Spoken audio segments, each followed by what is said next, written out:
our audience may be interested in knowing how relevant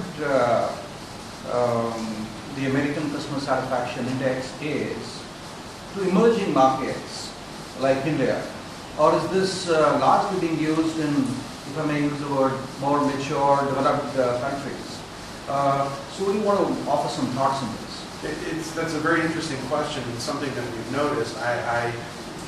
Along with being the research director at ACSI, I manage our global CSI program where we license the index to countries around the world. And so I've been directly involved with every one of our licensees over the past 15 years or so. And what we've really seen are that there are two kinds of markets that are most interested in implementing this kind of a project in their country.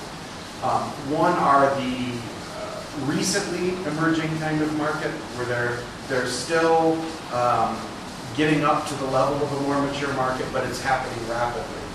And the other is the market that's almost a highly developed market, but not quite there yet. And I'm thinking of several of the East Asian markets that we've worked in. We also obviously have a lot of representation in the most developed markets around the world. But where we're getting the most interest is in those rapidly emerging markets. And it's precisely because now is the time when they recognize that the level of development that's occurring requires them for maybe the first time to really and truly understand the relationship between their goods and services and their consumers. In underdeveloped markets, it's often the case that consumers don't have much choice. And in those kinds of situations, you could argue that it doesn't really matter as much how satisfied consumers are. If consumers don't have a choice, we don't need to worry about how much we're satisfying them because they can't leave us and go to another competitor.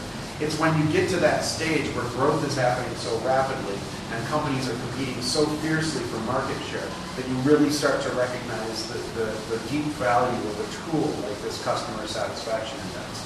And so I would say where we've gotten the most attention is in markets very similar to India over the past decade or so. Those markets that are really booming, growing very rapidly, and the companies in the markets are recognizing the importance of understanding their customer relationships for the first time.